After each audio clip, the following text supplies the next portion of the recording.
What do humans do for recreation? Commander Kell's translator buzzed and clicked, struggling to interpret the chaotic display before him. Across the training field, lines of human cadets marched through the mud, rain lashing their faces, as a chorus of encouragement and insults rang from instructors clad in dark green uniforms. To Kell's eyes, the entire ordeal resembled madness more than any coherent military routine. His azure-skinned aide, Lieutenant Verick, narrowed his eyes, equally baffled. "Sir," Verick began hesitantly, stealing glances at the humans. "Our reports listed this as one of their premier military academies. Perhaps this is standard." Kell folded his arms. "Standard? Look at them. This isn't training, it's torment." The commander, a respected tactician from the Cash fleet, renowned for its logical warfare and precision, had anticipated an itinerary filled with simulations and strategic briefings. Instead, he'd landed in what felt like primal chaos. The cultural divide in combat philosophy was becoming glaringly apparent. A human officer approached, his uniform soaked through, yet his grin beamed as if unfazed by the downpour. "Commander Kell!" he barked, extending a hand. Kell hesitated before accepting the gesture. "Welcome to West Point. I'm Major Harlow, your guide today." Kell nodded stiffly, resisting the urge to study the unsettling gleam in the man's eyes. "Major Harlow, could you clarify what precisely your cadets are undergoing?" The major let out a booming laugh that echoed across the muddy grounds. "Just a little something called Field Week. Teaches teamwork, grit, and how to perform when everything's falling apart." He gestured to a cluster of cadets crawling beneath a net, their faces streaked with mud. "See that? That's the mud pit crawl. Builds character." "Builds character?" Kell echoed, turning to Verick, whose expression had grown more disturbed by the minute. "You call dragging them through filth a character-building exercise? Not just any filth," Harlow said, raising a finger with mock seriousness. "That's high-quality, all-natural mud. Best kind for training." Kell's mouth opened slightly as he processed the remark. Verick leaned in, whispering, "Perhaps it's metaphorical, sir. They may be speaking figuratively."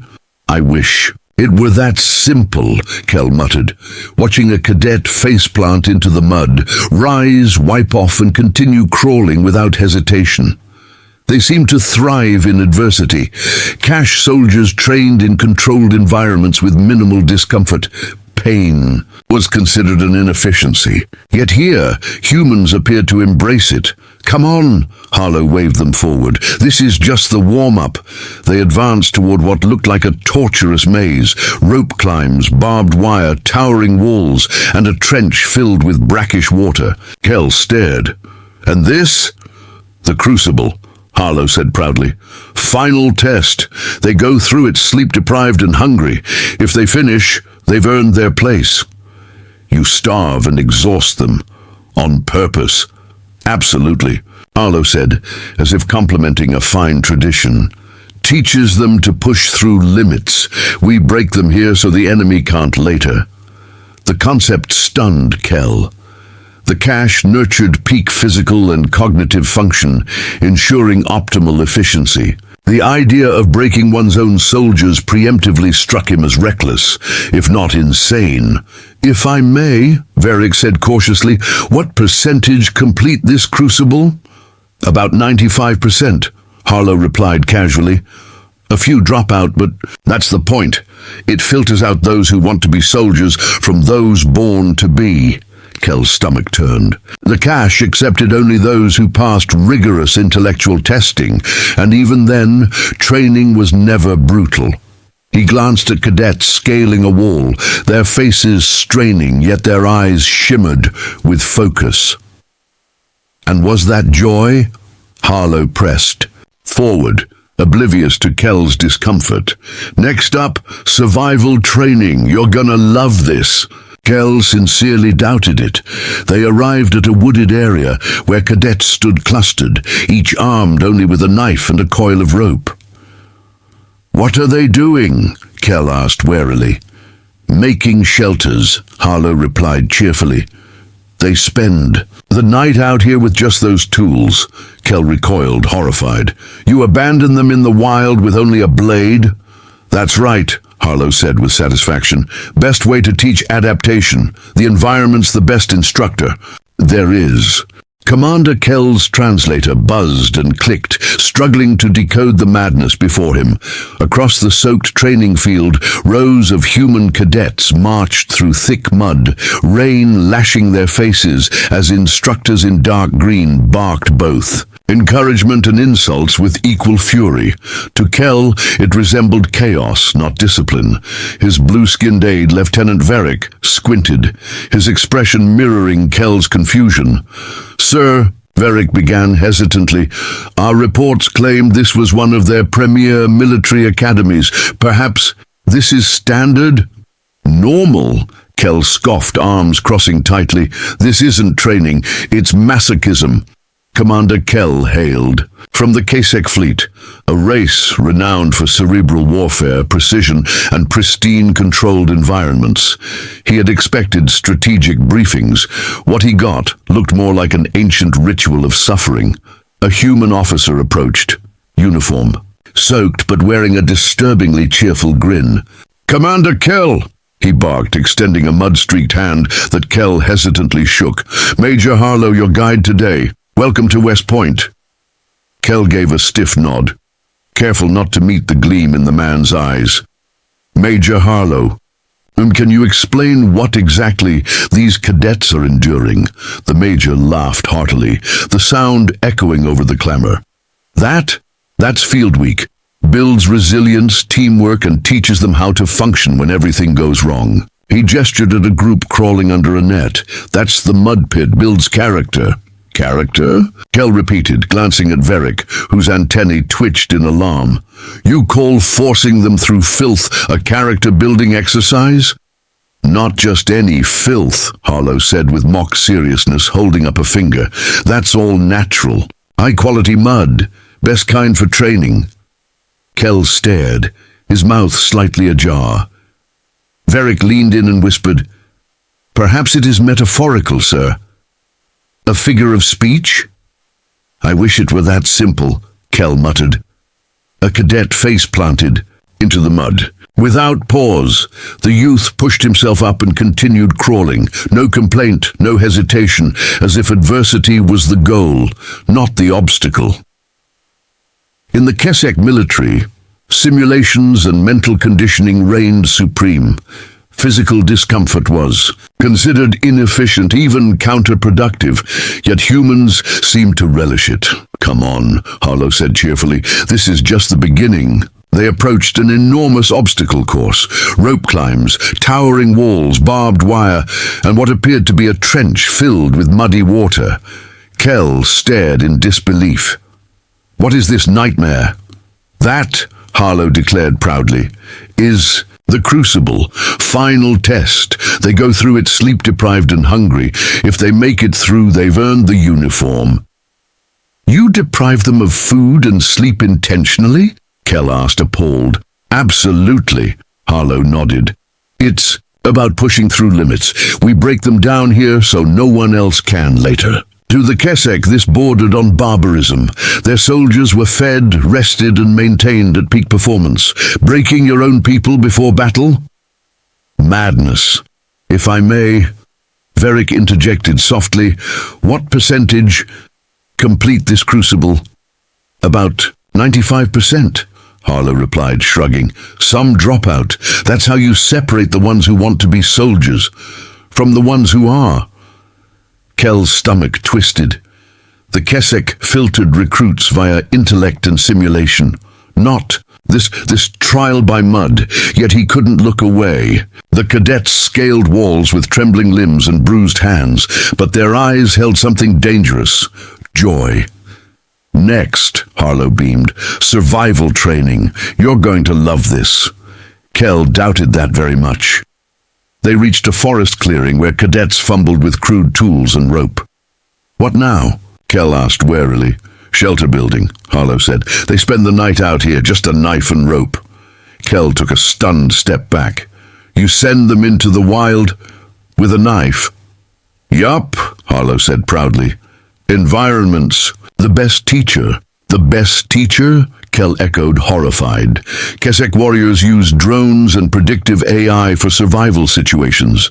Sending cadets into the wilderness with prehistoric tools felt unhinged, but the pattern was becoming clear. Humans didn't avoid adversity. They cultivated it, treating hardship not as something to overcome, but something to embrace. Kel watched one cadet digging with bare hands to build a fire pit. Another lashed branches together to form a lean-to. Varric scribbled frantically, his antennae jittering with distress. Kel finally voiced what was clawing at his mind. How do they endure this? Harlow gave a knowing grin. Easy, they embrace it. Commander, humans don't just survive adversity, we thrive on it. Kel stared across the soaked field. The cadets were cold, wet, hungry, yet unmistakably alive. This tour wasn't over, and already Kel felt an unsettling truth worming its way into his gut. If this was how they trained, what were humans capable of in war? The unease only deepened. Harlow led them to another field surrounded by tall fences. Strange devices dotted the perimeter. Explosions echoed distantly. Kel braced himself. And this? Our live fire training range, Harlow said. Tests their accuracy, composure, and quick thinking under pressure. Kel scanned the cadets. None showed fear, only grim focus. In Kasek ranks, live ammunition was reserved for elite units under strictly controlled conditions. Here, it was a daily exercise. Observe, Harlow said. Cadets, wearing bulky gear and tube-fed weapons, took position. At a whistle, they surged. Forward, dodging obstacles, firing at moving targets. Tactical drills, Harlow explained. Hit targets while avoiding simulated enemy fire. Kel watched in stunned silence. The cadets moved recklessly, but with precision. When one stumbled or missed, instructors barked commands. No second chances, no leniency. They are harsh, Varric murmured. Failure is met with punishment. And yet, Kel whispered, they keep going, no hesitation. Suddenly, a loud boom shook the air. Smoke billowed nearby. Instinctively, Kel ducked. Varric wobbled to regain his balance. Harlow waved it off. Easy, Commander, just grenade practice. Kel straightened slowly. You give them explosives. Of course, Harlow said. They need to handle them before combat. Better to fail here than out there. The logic made a brutal sort of sense, but it was light years from anything Kesek doctrine would allow. Grenades were specialist tools, handled under maximum security, not toys for cadets. Why such risks? Kel asked, voice tight. Surely there are safer methods. Harlow looked at him, expression sobering. There's nothing safe about war, Commander. Better they learn that here. It's not about avoiding danger, it's about mastering it. The words hung in the air, heavy with implication, leaving Commander Kel to grapple with the sheer audacity of the human approach to warfare.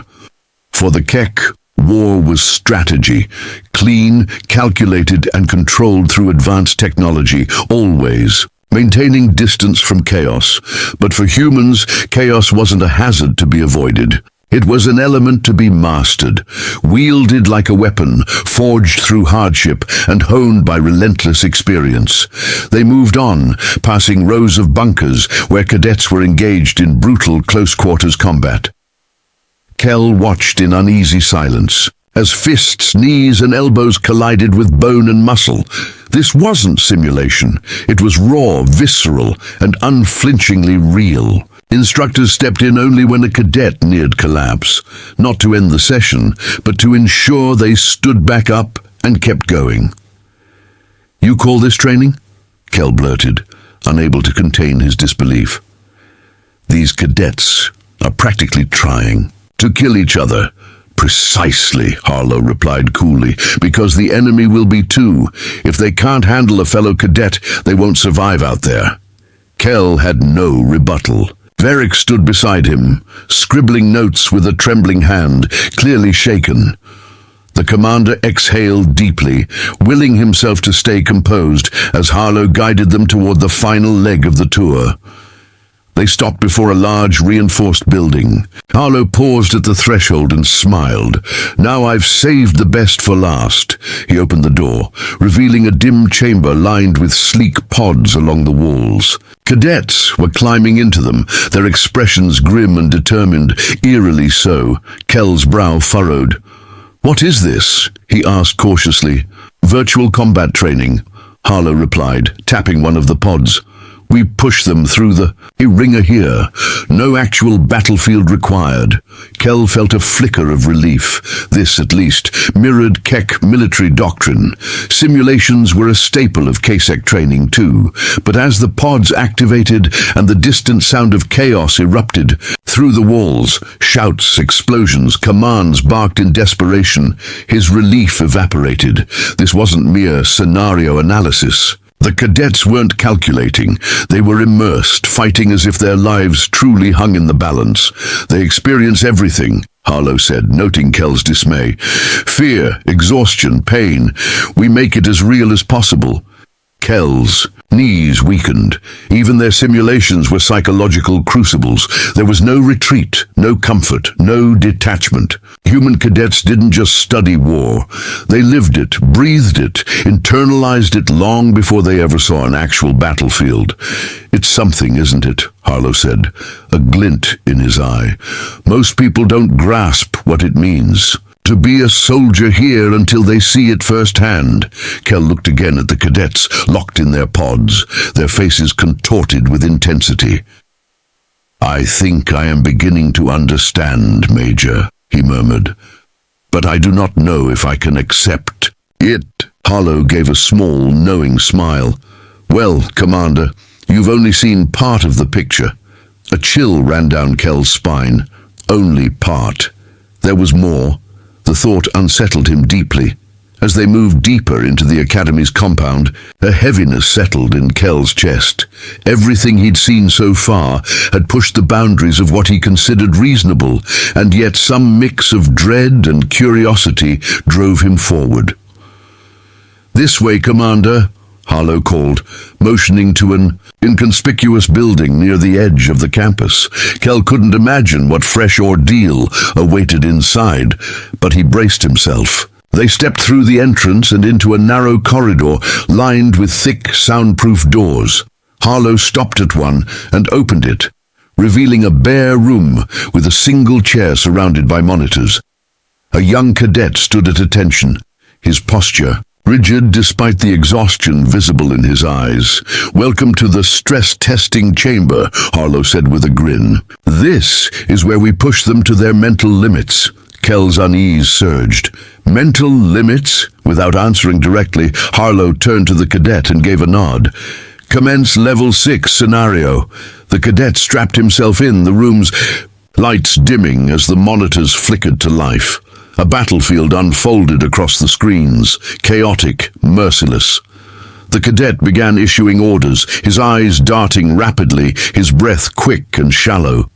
It didn't take long to see the purpose. The scenario was engineered to overwhelm. Enemy units emerged unpredictably. Critical systems failed. Allies were injured. Every choice came with a consequence. "We hit them with cascading crises," Harlow explained, his voice tinged with something disturbingly close to pride. "We overload them with impossible situations. The goal isn't just to simulate pressure, it's to fracture them, then force them to rebuild under fire." Kel stood frozen, the horror mounting. This wasn't training, it was trial by mental fire, and it was only the beginning. They overwhelm their senses to see how they cope with chaos, exhaustion, and pressure, Harlow said, watching the cadet with a measured eye. "It's about forcing them to think clearly when every instinct screams to panic." Kel studied the cadet's face. Beads of sweat rolled down his brow as he barked orders at the screens, hands moving rapidly in an attempt to coordinate the collapsing simulation. Alarms blared. Explosions rocked the virtual battlefield. It was chaos.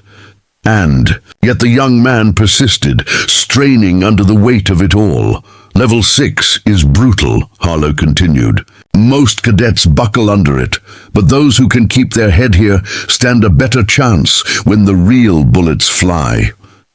The scenario spiraled further into madness. The cadets' forces were scattered, surrounded, and crumbling.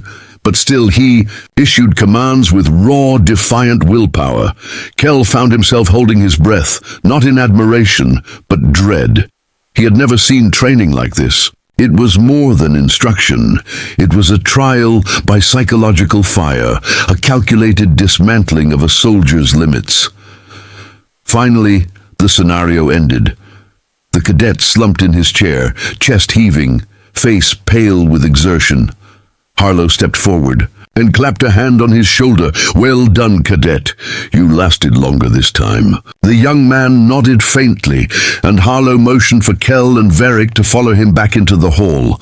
As the door closed behind them, Kel felt the weight in his chest deepen. "Why?" he asked, voice barely steady. "Why do you put them through this?" Harlow turned to him, expression suddenly devoid of the wry confidence he'd carried all day. "Because war doesn't wait for soldiers to feel ready," he said. "It strikes when they're tired, uncertain, vulnerable. If they can endure this, they won't break when it matters." Kel wanted to challenge that philosophy. Everything in him screamed to reject it. But something in Harlow's eyes, the quiet steel behind the words, held him back. There was a truth there, a brutal, unyielding truth. The humans didn't train their warriors to avoid pain. They trained them to endure it, to master it. They stepped outside. Rain had begun to fall again, a cold, soaking drizzle that clung to Kel's uniform. Across the grounds, cadets still trained, shouting, sprinting, fighting, as though the weather were irrelevant. As though the rain itself had no permission to interrupt their resolve. "You see, Commander," Harlow said, voice slicing through the silence, "this academy isn't just about combat techniques. It's about adaptation, endurance. We strip away comfort, push them to their edge so they learn exactly what they're capable of. That's what makes us dangerous." Kel felt the chill, not from the rain, but from what he now understood. It wasn't human technology, tactics, or weaponry that made them a force to fear. It was this relentless drive, this iron discipline forged in suffering, their will to embrace the chaos of war and transform it into a weapon. Harlow looked at him as though reading the thoughts straight from his mind. "You came here to study our military, Commander. Now, you've seen it. We don't just prepare our soldiers to face an enemy. We prepare them to face everything. Fear, pain, failure. And that's why, when the moment comes, our enemies hesitate." Kel swallowed hard. His gaze swept across the soaked training yard. It wasn't a campus. It was a crucible, a forge that melted down fear and shaped warriors from steel will. For the first time, real fear stirred in his chest. The Kasek fleet was vast, their strategies precise. But they had nothing like this. He turned to Varric, who stood wide-eyed, antennae twitching in alarm. "We've seen enough," Kel said quietly. "Prepare our departure." Varric nodded and began tapping instructions into his device. Kel turned back to Harlow, his eyes meeting the humans one last time. "You've shown us much today, Major," he said, his voice heavy with reluctant respect. "I understand now why humans are feared on the battlefield." Harlow offered a faint smile, one without triumph. "Fear's not our goal, Commander. It's just the byproduct of doing whatever it takes to win." Kel gave a brief nod and turned away, making for the shuttle bay. As they boarded, he cast a final glance back at the academy. Its walls loomed high, the training field stretched far into the mist, cadets still moving like gears in a relentless war machine. That image would stay with him. As the shuttle lifted off, Kel realized the Kesek High Council would not take his Report lightly. They had gravely underestimated the humans, these Deathworlders who trained not merely to survive, but to dominate. And soon, the galaxy would feel the full weight of that miscalculation.